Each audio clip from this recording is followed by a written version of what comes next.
Hello नमस्कार दोस्तों। तो आपका R S M B JE 2022 के स्पेशल जेईएन बैच में स्वागत है। आज हम बात करने वाले हैं इरिगेशन इंजीनियरिंग के पहले चैप्टर के बारे में, जिसका नाम है इरिगेशन सिस्टम। तो बात करते हैं सबसे पहले क्वेश्चन की। ये कह रहा है which technique of water distribution in farms called trickle irrigation, यानी कि किसी भी खेत में सिंचाई करते समय जो ट्रिकल इरिगेशन होता है उसे और किस नाम से जाना जाता है। तो आपके पास 4 ऑप्शंस है। आपका समय शुरू होता है अब। 3, 2, 1, go. इसका करेक्ट आंसर जो हो जाएगा वो हो जाएगा ऑप्शन नंबर सी, यानी जो ड्रिप इरिगेशन होता है, बूंद बूंद सिंचाई विधि भी जिसे कहते हैं, उसको हम किस नाम से जानते हैं? ट्रिकल इरिगेशन के नाम से भी जाना जाता है। ये बात है क्वेश्चन नंबर फर्स्ट की। नेक्स्ट बात करते हैं क्वेश्चन नंबर सेकंड। ये कह रहा है the process of water being lost from the leaves of the plants from the pores is known as, यानी कि पेड़ की जो पत्तियां होती है उनके रंध्र से पानी के वाष्पित होने की क्रिया को किस नाम से जाना जाता है। आपके पास 4 ऑप्शंस है। आपका समय शुरू होता है अब। 3, 2, 1, go. तो इसका करेक्ट आंसर जो हो जाएगा वो हो जाएगा ऑप्शन नंबर सी, यानी कि प्रिसिप्शन। ये जो प्रोसेस होती है इसके अंदर क्या होता है कि जो पौधे होते हैं वो सूर्य के प्रकाश की उपस्थिति में जो होता है खाने तक बनाते हैं, तो उस समय जो होता है पत्तियों से पानी जो होता है वाष्पीकृत हो जाता है और ग्लूकोज बनती है। तो इस प्रोसेस को क्या बोलते हैं? प्रीसिपिएशन। नेक्स्ट बात करते हैं नंबर थर्ड। ये क्या कह रहा है in which method water is spread in the air simulating rainfall, यानी कि इनमें से कौन सा ऐसा मेथड है जिसमें जो वाटर जो होता है उसको रेनफॉल की तरफ हवा में फेंक कर सिंचाई की जाती है। तो आपके पास 4 ऑप्शंस है। 3, 2, 1, go. तो इसका करेक्ट आंसर जो हो जाएगा वो हो जाएगा option number B, sprinkler irrigation, जिसे हम फव्वारा सिंचाई भी कहते हैं। तो फव्वारा सिंचाई क्या होती है? इसमें जो होता है पाइप और नोजल का सिस्टम जो होता है वो ग्राउंड सरफेस से ऊपर लगा दिया जाता है, जिसमें पंप की सहायता से पानी भेजा जाता है, जिससे पानी जो होता है वो हवा में फेंका जाता है, बूंद बूंद के रूप में पौधों को मिलता है। इसका यूज़ जो होता है वहाँ पर किया जाता है जहाँ पर पानी को यूनिफॉर्म डेप्थ देनी हो, और जो सोइल्स है उसमें जो फसल हमने उगाई है उसकी जो रूट्स है उनकी गहराई शैलो, वहाँ पर इसका यूज़ किया जाता है। नेक्स्ट बात करते हैं फोर्थ। ये क्या कह रहा है the first watering after the crop was grown by a few centimeter is known as, यानी कि जब हम कोई भी फसल बोई है तो वो जब कुछ सेंटीमीटर उगना स्टार्ट हो जाती है उस समय जो पहला वाटर हम क्रॉप में प्रोवाइड करते हैं उसको किस नाम से जाना जाता है? 3, 2, 1, go. तो इसका करेक्ट आंसर जो हो जाएगा वो हो जाएगा ऑप्शन नंबर ए, यानी कि फसल को बोने के बाद जो सबसे पहला वाटर किया जाता है उसे हम कोर वाटरिंग के नाम से कहा जाता है। इस समय पानी की डेप्थ जो होती है वो सबसे ज़्यादा लगती है। नेक्स्ट बात करते हैं ना क्वेश्चन नंबर 5। ये कह रहा है alkaline soils are reclaimed by, यानी कि अगर कहीं पर एल्कलाइन सोइल यानी कि क्षारीय मृदा है तो उसे किस प्रकार उपचार किया जा सकता है। आपके पास 4 ऑप्शंस है। 3, 2, 1, go. तो इसका करेक्ट आंसर जो हो जाएगा वो हो जाएगा ऑप्शन नंबर बी, यानी कि कहीं पे भी अगर क्षारीय मृदा है तो उसमें हम जिप्सम को मिलाकर या फिर लीचिंग प्रोसेस जो होती है उसके द्वारा हम एल्कलाइन यानी कि मिट्टी की क्षारीयता जो होती है उसको कम कर सकते हैं। क्षारीयता जो होती है उससे पीएच जो होता है सॉइल का बढ़ जाता है, जिससे कि जो भी हम फसल उगाते हैं तो वो ख़राब हो जाती है। तो उसको उपचार करने के लिए या तो हम सॉइल में जिप्सम मिला देंगे या फिर लीचिंग प्रोसेस का यूज़ करेंगे। नेक्स्ट बात करते हैं नंबर 6। ये क्या कह रहा है on rolling land the method of applying water is, यानी कि रोलिंग लैंड में कौन से मेथड द्वारा इरिगेशन किया जाता है। तो आपके पास 4 ऑप्शंस है। 3, 2, 1, go. इसका करेक्ट आंसर जो हो जाएगा वो हो जाएगा ऑप्शन नंबर बी, यानी कि जो रोलिंग लैंड होते हैं या फिर स्टीप टेरेन जो होता है वहाँ पर फ्री फ्लोटिंग का यूज़ किया जाता है, या फिर इसे हम वाइल्ड फ्लोटिंग के नाम से भी जानते हैं।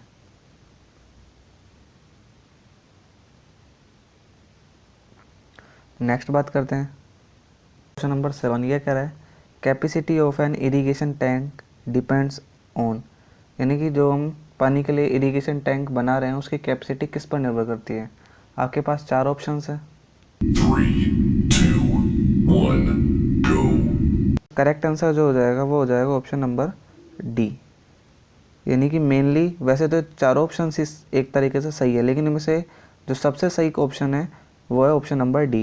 यानी कि जो हम इरिगेशन टैंक बना रहे हैं उसकी कैपेसिटी जो होती है वो टाइप ऑफ क्रॉप, यानी कि कोई जो क्रॉप है वो कितना पानी ले रही है। कि मान लीजिए एक तो है शुगर केन जो बहुत ज़्यादा 150 सेंटीमीटर तक पानी ले रहा है, और एक हमने कोई ले लिया कम, जैसे गेहूँ है वो कम पानी ले रहा है, तो उसके हिसाब से डिपेंड करेगी। और ड्यूटी पर भी निर्भर करती है। ड्यूटी क्या होती है? इकाई पानी की सिंचाई क्षमता, वो क्या कहलाती है? ड्यूटी के नाम से जाना जाता है। तो मेनली जो हम इरिगेशन टैंक बनाते हैं वो किस पर निर्भर करता है? उसकी कैपेसिटी, टाइप ऑफ क्रॉप पर और ड्यूटी पर।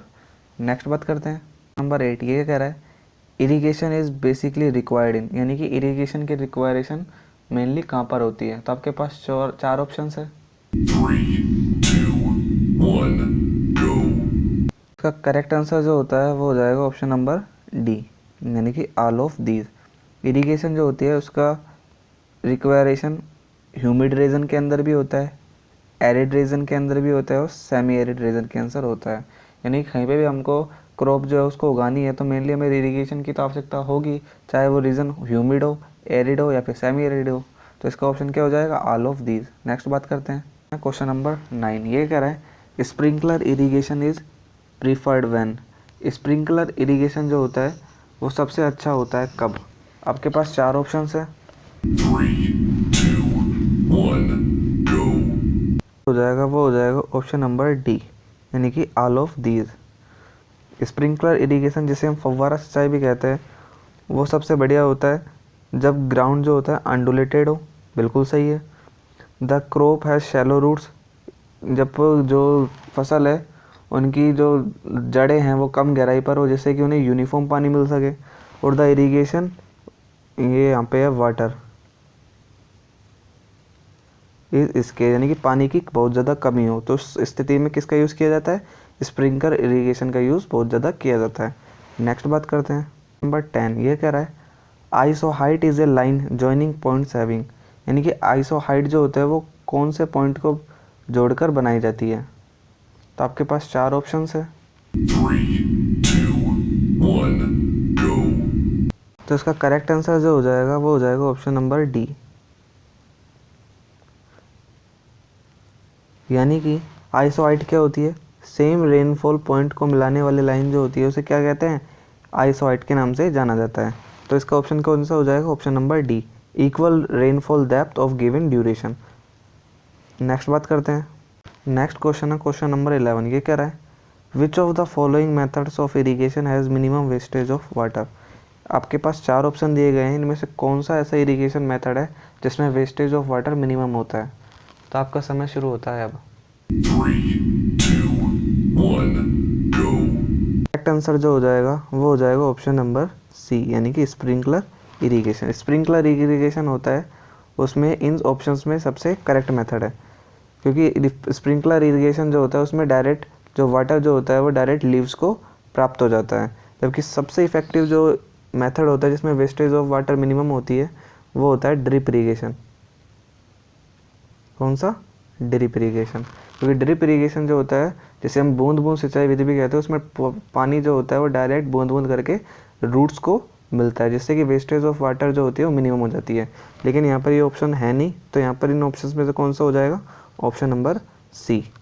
नेक्स्ट बात करते हैं optimum depth of core watering for rice is, यानी कि राइस यानी कि चावल के लिए कोर वाटरिंग की डेप्थ कितनी होती है?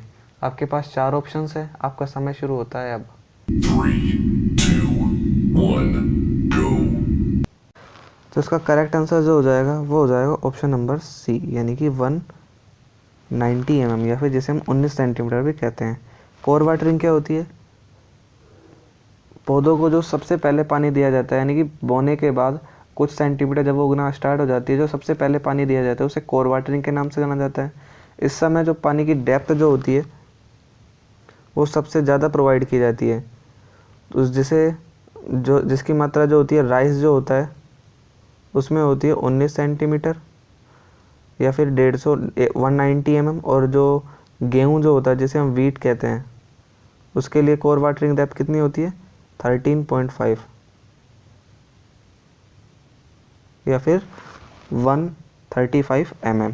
तो ये बात हो गई कोर वाटरिंग की। नेक्स्ट बात करते हैं द ड्यूटी इज़ लार्जेस्ट, यानी कि ड्यूटी जो होती है वो कहाँ पर मैक्सिमम होती है। आपके पास 4 ऑप्शन है।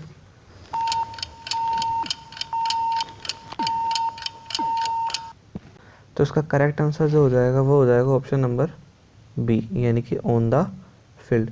क्योंकि जो ड्यूटी होती है वो क्या होता है, इकाई पानी की सिंचाई क्षमता जो होती है उसे किस नाम से जानते हैं, ड्यूटी के नाम से जानते हैं। तो जो इकाई पानी की सिंचाई क्षमता होगी वो वाटर कोर्स में तो क्या होगी, यानी कि इकाई पानी की जो सिंचाई क्षमता होगी मैक्सिमम कहाँ पे होगी, जहाँ पे उसका यूज़ होगा। तो यूज़ कहाँ पे होगा, फील्ड में होगा। तो ड्यूटी मैक्सिमम कहाँ पे होगी, फील्ड में होगी। इसकी यूनिट क्या होती है, इसकी यूनिट होती है हेक्टेयर प्रति क्यूमेक, ये इसकी यूनिट होती है ड्यूटी की। नेक्स्ट बात करते हैं 14, ये कह रहा है the outlet discharge factor is the duty at the head of, यानी कि आउटलेट डिस्चार्ज जो फैक्टर होता है वो किसके हेड पर ड्यूटी को प्रेजेंट करता है। आपके पास 4 ऑप्शन है। 3, 2, 1, go. तो इस क्वेश्चन का करेक्ट आंसर जो हो जाएगा वो हो जाएगा ऑप्शन नंबर सी, यानी कि आउटलेट डिस्चार्ज फैक्टर जो होता है वह वाटर कोर्स के हेड पर ड्यूटी को रिप्रेजेंट करता है। नेक्स्ट बात करते हैं क्वेश्चन नंबर 15, क्या कह रहा है the water utilize by plant is available in soil mostly in the form of, यानी कि जो प्लांट जो होते हैं पौधे पानी का यूज़ करते हैं सॉइल्स में से, वो किस फॉर्म में अवेलेबल होता है। आपके पास 4 ऑप्शन है। 3, 2, 1, go. तो इसका करेक्ट आंसर जो हो जाएगा वो हो जाएगा ऑप्शन नंबर बी, यानी कि पौधे जो पानी यूज़ करते हैं सोइल में से वो सोइल में कैपिलरी वाटर की फॉर्म में अवेलेबल होते हैं, जिससे पौधे जो होते हैं वो कैपिलरी एक्शन जो होता है यानी केशिका क्रिया उसके द्वारा यूज़ करते हैं। कैपिलरी वाटर जो होता है इसे हम एक और नाम से जानते हैं जिसका नाम है अवेलेबल वाटर।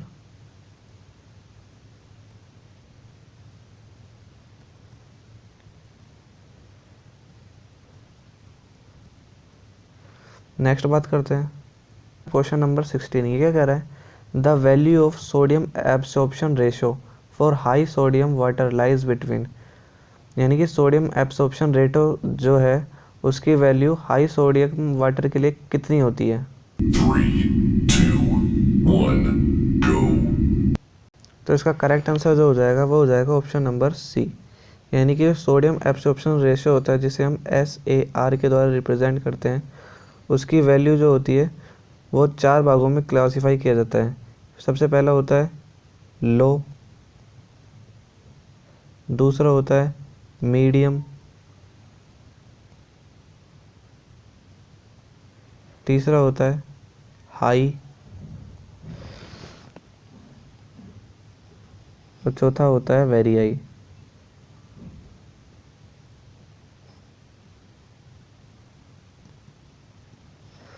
तो जो लो होता है उसकी वैल्यू होती है 0 से 10, जो मीडियम होता है उसकी वैल्यू होती है 10 से 18, जो हाई होता है उसकी वैल्यू होती है 18 से 26 और जो वेरी हाई होता है उसकी वैल्यू जो होती है वो होती है ग्रेटर देन 26। ये बात हो गई सोडियम एब्सॉर्प्शन रेशियो की। नेक्स्ट बात करते हैं लास्ट क्वेश्चन जो है वो क्या है with the increase in the quantity of water supply the yield of most crop, यानी कि जैसे जैसे हम पानी की मात्रा जो है क्रॉप्स को बढ़ाते जाते हैं वैसे वैसे उनकी ग्रोथ जो होती है उस पर क्या प्रभाव पड़ता है। तो आपके पास 4 ऑप्शन है।